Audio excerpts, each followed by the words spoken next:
Welcome to soda புடி. So இந்த video நம்ம பார்க்க போறது ஒரு படம், அதுக்கப்புறம் ஒரு வெப் சீரிஸ் பா. இரண்டுமே தமிழ் டப்பிங்லயே இருக்குது. ஆக்சுவலா அந்த வெப் சீரிஸை முடிச்சுட்டு வீடியோ போடலாம் தான் இருந்தேன். பட் வெப் சீரிஸ்ல சில பல சிக்கல்கள் இருக்குதா? இல்ல நல்ல ஒரு படத்தோட சேர்த்து நம்ம வீடியோ போட்டோம்னா ஒன்னு வெப் சீரிஸ் செட் ஆகிறவங்க அது பார்ப்பாங்க, இல்ல கண்டிப்பா அந்த படத்தை ட்ரை பண்ணுவாங்கன்றதுனால இது ஒரு நல்ல படம். சோ அதனால முதல்ல இந்த படத்தை பத்தி பேசி முடிச்சுட்டு வெப் சீரிஸ் ஏரியாக்கு வரேன். ஃபர்ஸ்ட் இந்த லேண்ட் ஆஃப் பேட் அப்படிங்கிற படம் பா, தமிழ் டப்பிங்ல இருக்குது. இதோட கதை என்னன்னா, ஒரு ஸ்பையை போயிட்டு காப்பாத்தி கூட்டு வரணும். அங்க புடிச்சு வச்சுட்டாங்க. அதுக்கு ஒரு டீமை அனுப்புறாங்க. வெறும் அந்த டீமை மட்டும் அனுப்பாம அந்த டீமுக்கு இங்க இருந்து இங்க பாரு அங்க ஆளு வரான், அந்த பாரு இங்க பின்னாடி இருக்கான், இவன் திடீர்னு அட்டாக் பண்றான் அப்படின்னு அங்க இருந்து சப்போர்ட் பண்ணிட்டு இருக்காங்க. சோ அவங்க இந்த நடக்கிற விஷயங்கள் எல்லாம் பாத்துக்கிட்டு அங்க இருந்து இவனுக்கு தேவையான சப்போர்ட், அங்க ஏதாவது டீம் உங்களை அட்டாக் பண்ணிருந்தாங்கன்னா இவங்க அங்க இருந்து ராக்கெட்டை அனுப்பி வெடிக்க வச்சு சோ இந்த மாதிரி இங்க இருந்து சப்போர்ட்டும் பண்றாங்க.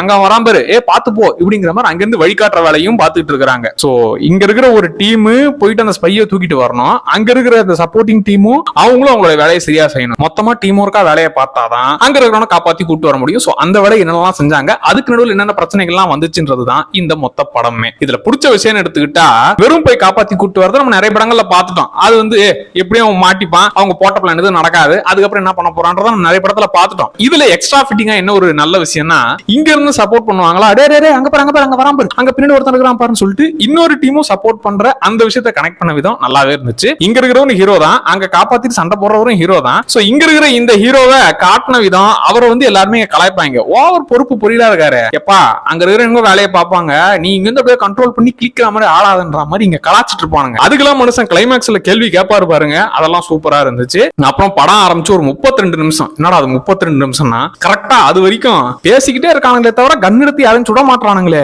ரொம்ப நேரம் பேசுறானே தவிர பாம்பை காட்ட மாட்டானுன்ற மாதிரி சண்டையை போடுங்கடான்ற மாதிரி ஃபர்ஸ்ட் ஒரு 32 நிமிஷம் இவனுங்க அது இது அது அப்படின்ற மாதிரி தான் போவானுங்க.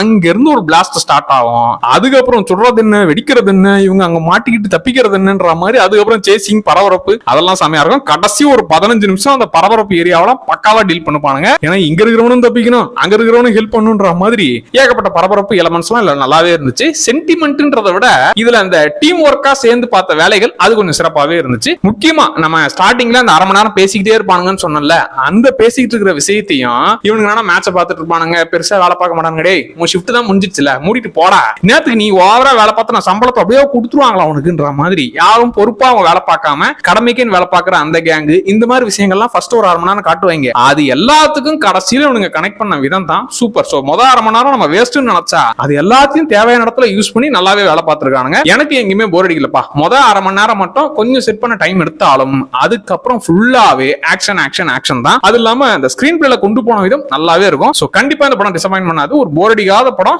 தமிழ் டப்பிங்லும் இருக்கும் காரணத்தால் தாராளமா ட்ரை பண்ணலாம். இதுல அந்த மாதிரி காட்சிகள்லாம் பெருசா இல்ல. சோ ஃபேமிலியாவே ட்ரை பண்ணலாம். என்ன வயலன்ஸ் மட்டும் கொஞ்சம் ஓவரா இருக்கும். வயலன்ஸ்லாம் ஒரு பெரிய விஷயம் இல்லப்பா. அந்த மாதிரி சமாச்சாரம் வந்தா வீட்டுல நம்மள மர்க்கையா பண்றாங்க. மத்தபடி வயலன்ஸ்லாம் ஜாலியா நாங்க பார்ப்போம்னா தாராளமா ஃபேமிலியாவே இந்த படத்தை ட்ரை பண்ணலாம். ரெண்டாவது அந்த வெப் சீரிஸ் மேட்டர் சொன்னல, இந்த ஃப்ராக் அப்படிங்கிற வெப் சீரிஸ், இன்னும் பேரே தவளையா என்னடா வெப் சீரிஸ்ன்ற மாதிரி. ஆனா இந்த கொரியன் காரணங்க இந்த கிரைம் த்ரில்லர் மிஸ்ட்ரி த்ரில்லர்லாம் அவனுங்க அச்சிக்கவே முடியாது. அவனுங்க அப்படியே போற போக்குல ட்விஸ்டும் கொடுப்பானுங்க, கொஞ்சம் மிரட்டலான வேலையும் பார்ப்பானுங்க. அவனுங்க 8 எபிசோடு கொடுத்தாலும் ஏதோ ஒன்று இருக்கும்டா அப்படிங்கிற நம்பிக்கையில தான் உட்கார்ந்தேன். சில எபிசோடு 3/4 மணி நேரம், ஆனா போக போக சில எபிசோட்லாம் 1 மணி நேரம். டேய் 8 எபிசோட் நான் உட்காந்து பார்க்க போறேன்டா, ஏதாச்சும் என்ன த்ரில் ஆக்கல உன்னை காலி பண்றேன் ஆமா அப்படிங்கிற டென்ஷனோட தான் உட்காந்து பார்த்தேன். ஏன்னா இவ்வளவு நேரம் உட்காந்து பார்க்க போறோன்றதுனால. சரி, இந்த வெப் சீரிஸோட கதை என்னன்னா, 2 கதை நடக்கும். ஒன்னு வந்து ஒரு மோட்டல் ஒருத்தர் வச்சிருப்பாரு. சோ அங்க ஒருத்தனை தங்க வச்சிருப்பாரு. அதுதான் அந்த மோட்டலுக்கு ஒரு பெரிய பிரச்சனையா மாறிடும். தங்க வச்சது ஒரு சீரியல் கில்லர். அவன் ஒரு சில வேலையை பார்த்ததுனால இந்த மோட்டலா ஐயோ அது யாரு இந்த இடம் தெரியுமான்ற மாதிரி ஊரே போட்டு நியூஸ்ல கிளின்னு கிழிச்சு அங்க அந்த ஹோட்டல் நடத்துறவருக்கு பெரிய பிரச்சனையா மாறிடுச்சு. அதே மாதிரி சம்பவம் பல வருஷத்துக்கு அப்புறமா இப்ப இன்னொரு ஒரு சீரியல் கில்லர், அதே ஆளு கிடையாது, இன்னொரு ஒரு பொண்ணு அதே இடத்துல தங்கறதுக்கு வருவா பையனை கூட்டிக்கிட்டு. சோ அங்கேயும் ஒரு சில சம்பவங்கள் நடக்கும். சோ இந்த 2 சம்பவமும் ஏன் நமக்கு காட்டுறானுங்க, இது ரெண்டுத்தையும் எப்படி கனெக்ட் பண்ண போறானுங்க, அப்படி அந்த மோட்டல்ல என்னதான் இருக்குது, இந்த சைக்கோகாரி என்ன சம்பவத்தை செய்ய போறா, இப்படி எல்லாருக்கும் பின்னாடி இருக்கிற அந்த மர்மங்கள் என்ன, இது எல்லாத்தையும் சொல்றதுதான் இந்த வெப் சீரிஸ். எனக்கு இந்த வெப் சீரிஸ்ல பிடிச்ச விஷயங்கள் என்னன்னா, எல்லாரும் பின்னாடி இருக்கிற அந்த மர்மத்தை மெயின்டைன் பண்ணதெல்லாம் நல்லாவே இருந்துச்சு. இந்த சைக்கோகாரின்னு ஒருத்தி சொன்னல, ஃபர்ஸ்ட் ஆச்சும் ஒருத்தன் வேலையை பார்த்திருப்பான், அது பெரிய விஷயமா ஆயிருக்கும். பட் இந்த சைக்கோகாரி இவ பண்ணுவாளா மாட்டாளா, ஐயோ பயங்கரமான ஆளா இல்லையா, இவ காமெடி பீஸா பாக்குறதுக்கு கியூட்டா இருக்கிறா, ஆனா பண்ற வேலையெல்லாம் செல்மிசமா இருக்குது, சைக்கோத்தனமா இருக்குன்ற மாதிரி சில இடங்கள்லாம் இவ நம்மள வந்து பயமுறுத்துவா, சில இடங்கள்ல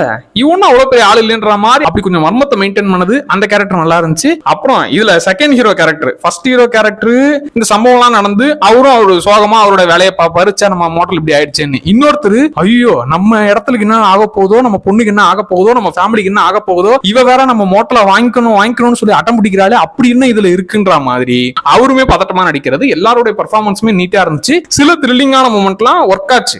1 ஹவர் உட்கார்ந்து பாக்குறதுல சில இடங்கள்லாம் கடுப்பே ஆக்கினாலும் ஒரு 10 நிமிஷம் ஒரு 1/4 மணி நேரம் சில இடங்கள்லாம் டே என்னடா பண்ண போறீங்க அப்படிங்கிற மாதிரி கொஞ்சம் த்ரில்லிங் மூமெண்ட்லாம் இருந்துச்சு. ஆனா எனக்கு இதுல பிரச்சனையா பட்டது என்னன்னா, இந்த த்ரில்லான மூமெண்ட் இருக்குது, மர்மங்கள் இருக்குது, அது இல்லாம 2 கேஸையும் விசாரிக்கிற ஒரே ஒரு பொண்ணு, அந்த போலீஸ்காரியா ஒருத்தங்க இருப்பாங்க. அவங்க தான் ஃபர்ஸ்ட் கேஸையும் பார்த்திருப்பாங்க, இந்த கேஸையும் பார்த்திருப்பாங்க. சோ அந்த போலீஸ்கார கனெக்ட்லாம் அதெல்லாம் கொஞ்சம் நல்லா இருந்துச்சு. ஏகப்பட்ட மூமெண்ட்ஸ் எல்லாம் நல்லா இருந்துச்சு. கடைசியில முடிச்ச விதமும் ஓகே. ஆனா அதுக்கு ஏதாச்சும் ஒரு எக்ஸைட்மெண்ட் ஆகணும்ல, அந்த ஏரியால தான் இங்க மொத்தமா கோட்டை விட்டாங்க. ஏன்னா நம்ம ஸ்டார்டிங்ல ஒரு 50 நிமிஷம் அதுவே நமக்கு டக்குன்னு இன்னும் 50 நிமிஷம் இருக்க போகுது அப்படிங்கிற மைண்ட் செட்ல உட்காந்து பார்த்தா, போக போக இவங்க பாட்டுன்னு உட்காந்து அந்த ஸ்விம்மிங் பூல்ல உட்காந்து பேசுவாங்க. அதுக்கப்புறம் இது பண்ணுவாங்க, அது பண்ணுவாங்க. டே ஏதாச்சும் ஒண்ணு மர்மமா பண்ணுங்க, பயங்கரமா ஒண்ணு பண்ணுங்கறான்னா, நாங்க இப்ப பண்ண மாட்டோம், இந்த எபிசோட் முடியும் போது தான் பண்ணுவோன்ற மாதிரி அது வரைக்கும் சும்மா வந்துட்டு கடைசியில நம்மள வந்து அடுத்து என்ன தெரியுமா அப்படிங்கிற மாதிரி சாக்கா முடிச்சிருவானுங்க. 1 ஹவர் ஒரு எபிசோடு, அதுல கிட்டத்தட்ட 50 நிமிஷம் அமைதியா இருந்துட்டு 10 நிமிஷம் தானே நீங்க வேலையை பாக்குறீங்கன்ற மாதிரி நிறைய அந்த ஸ்லோனஸ் வந்து இவங்க நல்லா காட்ட வேண்டிய விஷயத்தெல்லாம் ஆட போடா அதுக்குள்ள நான் டயர்ட் ஆயிட்டேன்டா, இதுக்கப்புறம் நீ காட்டினா என்ன, நான் ஃபீல் ஆனா என்ன, நான் த்ரில் ஆனா என்ன,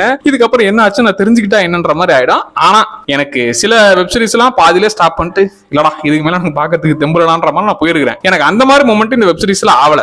ஏன்னா இவனுக்கு ஏதோ ஒரு மர்மம் இருக்குது, அந்த போலீஸ்காரி வச்சு ஏதாச்சும் ஒரு விஷயம் பண்ண போறானுங்க, இல்ல இந்த பொண்ணு இந்த சைக்கோகாரியை வச்சு ஏதோ ஒண்ணு பண்ண போறாங்க, இவன் என்ன ஆனா 2 சம்பவமே நமக்கு காட்டுறாங்க, என்ன 2 சம்பவத்துல என்ன சொல்ல வரானுங்க இப்படிங்கிற மாதிரி என்னதான்டா நடக்க போகுதுன்ற ஒரு மொமெண்ட் எனக்கு இருக்குது. அதனால நான் இத்தனை பொறுமையும் சகிச்சுக்கிட்டேன். பட் அதே பொறுமை எல்லாருக்கும் இருக்குமான்னு எனக்கு தெரியல. அதனால இது நல்லா வர வேண்டிய சீரிஸ், சூப்பராக வர வேண்டிய சீரிஸ் தான். அத்தனை அம்சங்களும் இருக்குது. இதை மட்டும் ஒரு படமா எடுத்திருந்தாங்கன்னா பயங்கரமா இருந்திருக்கும். ஏன் சொல்றேன்னா, அந்த கொரியன் படம் ஹவுஸ் ஆஃப் தி டிசப்பியர்ட்னு ஒரு படம் இருக்கு. அந்த படம் கிட்டத்தட்ட 1.5 மணி நேரம் படம் தான். அதுல கடைசி ஒரு 20 நிமிஷம் வேற லெவலா விளையாடி இருப்பானுங்க. ஆனா அது வரைக்கும் முதல் 1 ஹவருக்கு எதை நோக்கி போகுது, ஏன் நடக்குது, என்ன ஏதுன்னு எதுவுமே புரியாது. சோ அதை பார்த்தே டென்ஷன் ஆயிட்டு ஏங்க கொஞ்சம் பொறுமையா வெயிட் பண்ணி பாருங்க, கடைசி 20 நிமிஷம் நல்லா இருக்குன்ற மாதிரி நான் சொல்லியிருக்கிறேன். அதுவே போயா கடைசி 20 நிமிஷத்துக்காக முதல் 1 ஹவர் நானே தியாகம் செய்யறதா அப்படிங்கிற மாதிரி கேட்டுருக்காங்க. அப்படிப்பட்ட ஆளுங்களுக்கு எல்லாம் சத்தியமா இந்த சீரிஸ் டென்ஷன் தான் ஆகும். எனக்கு அது என்னதான் சொல்ல வரீங்கன்னு நான் பார்க்கணுன்றதுக்காக எனக்கு கடைசி முடிச்ச விதெல்லாம் நல்லா இருந்துச்சு. ஆனா அது வரைக்கும் ரொம்ப ரொம்ப டயர்டாக்கி போருங்க விட்டுருங்க அப்படிங்கிற ரேஞ்சுக்கு ரொம்ப பொறுமையா இழுத்து பிடிச்சிருச்சு. ஏன்னா நம்ம கொரியன் சீரிஸ் மத்ததெல்லாம் பார்க்கும்போது அவனுங்க இவ்வளவு பொறுமையான டைம் எடுக்க மாட்டாங்க. டக்குன்னு எதனா ஒரு சம்பவத்தை பண்ணி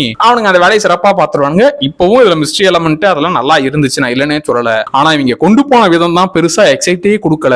அந்த ஒரு எக்ஸைட்மெண்ட் ஃபேக்டர்ன்றது இல்ல பெருசா இல்லன்றதுனால 8 மணி நேரம் நான் உட்காந்து பார்க்கணுமா, 50 நிமிஷம் 1 ஹவர் அப்படி இப்படின்னு உங்களுக்கு ஒரு 7 மணி நேரம் வச்சுக்கோங்களேன். 7 மணி நேரம் நான் உட்காந்து பாக்குறதுக்கு அவ்வளவு பொறுமைலாம் எனக்கு இல்லப்பான்னா செட் ஆகாதுப்பா. எனக்கு இது ஒரு ஆவரேஜ் சீரிஸ், நல்ல எலமெண்ட்ஸ் இருந்தும் அதை நல்லா இவங்க பிரசன்ட் பண்ணாதனால எனக்கு ஒரு ஆவரேஜா தான் இது பட்டுச்சு. சோ நீங்க பார்த்து முடிவு பண்ணிக்கோங்கப்பா. எனக்கு அந்த ஃபர்ஸ்ட் படம் அந்த லேண்ட் ஆஃப் பேட் அது மொதல் 1/2 மணி நேரம் தான். அதுக்கப்புறம் டுமில்னு ஃபுல்லா ஆக்ஷன் தான். சோ அந்த ஏரியா ஆக்ஷனு மோட்டிவேஷன் கூட கிடையாது, ஆக்ஷனு பிளஸ் கொய்யாலடே வேலையை பாருங்கடான்ற மாதிரி அந்த மூமெண்ட் பரபரப்பான மூமெண்ட்லாம் செம்மையா போகும். எனக்கு இது வந்து கொஞ்சம் பயங்கரமான மூமெண்ட் வர வேண்டியது. ஆனா இவங்க ரொம்ப பொறுமையா இழுத்து சொன்னதுனால அந்த பயங்கரம் கொஞ்சம் போரிங்கா ஃபீல் ஆயிடுச்சு. சோ இந்த ரெண்டுத்தையும் நீங்க பார்த்துட்டு எப்படி இருக்குன்றத கமெண்ட்ல சொல்லுங்க. மறக்காம சோடா அப்படி சேனலை சப்ஸ்கிரைப் பண்ணிக்கோங்கப்பா. இன்னும் அந்த வாழைப்படம் ஆக்சுவலா இந்த வீடியோ ரிலீஸ் ஆயிருக்கும் போது நான் வாழைப்படம் பார்த்துட்டு இருப்பேன்னு நினைக்கிறேன். நாளைக்கு வீடியோ கன்ஃபார்ம் வந்து விடும். சோ வாழையும் கொட்டுக்காலையும் பேக் டு பேக் பார்த்துட்டு நாளைக்கு வீடியோவா போட்டுறோம்ப்பா. சோ அடுத்த வீடியோல திரும்ப வரேன். Tata bye.